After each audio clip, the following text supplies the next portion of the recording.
নমস্কার, সবাইকে স্বাগত জানাই দুর্বার রান্নাঘরে। পুরনো বন্ধুদের জানাই অসংখ্য ধন্যবাদ, নতুন বন্ধুদের স্বাগত। আমি চটপট একটা চিংড়ি মাছের রেসিপি তৈরি করে ফেললাম।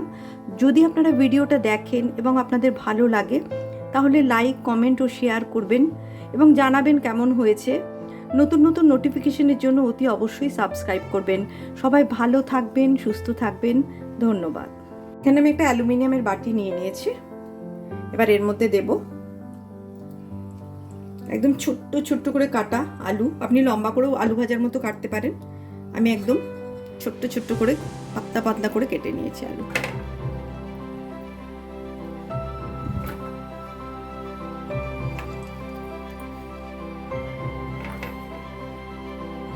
দুটো মিডিয়াম সাইজ পেঁয়াজ নিয়েছি। আপনাদের যতটাই।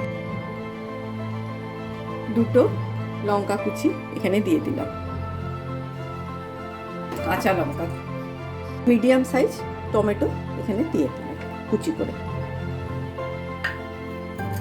আর দেব হলুদ পরিমাণ মতো,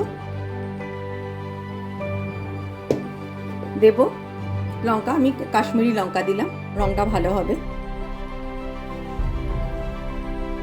দেব একটু সর্ষে, লঙ্কা নুন দিয়ে পেস্ট করে নিয়েছি, একটুখানি অল্প, বেশি দেওয়ার দরকার নেই।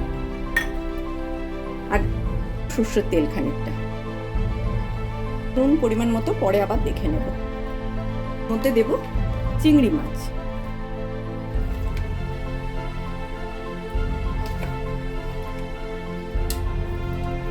চিংড়ি মাছ দিয়ে ভালো করে মাখতে হবে। এটা মাখা হয়ে গেছে, বসিয়ে দিলাম। এটা প্রথমে 2 মিনিট মিডিয়াম ফ্লেমে রাখবো, তারপর আমি এটাকে লো ফ্লেমে করে দেবো। এটা আমি ঢাকা দিয়ে দেব। এটা ঢাকা দিয়ে দিলাম। এবার আমি গ্যাসটা লো ফ্লেমে করে দিচ্ছি। এটা কিন্তু মাঝে মাঝে একটু নেড়ে দেবেন।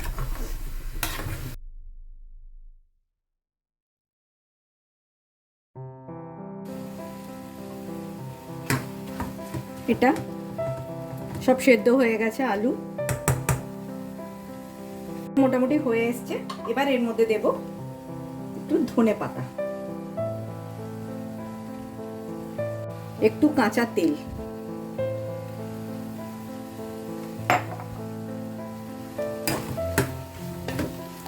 তৈরি হয়ে গেল চিংড়ি মাছের বাটি চচ্চড়ি। এটা করে দেখবেন, খুবই সহজ এবং বসিয়ে দিয়ে অনেক কাজ করতে পারবেন।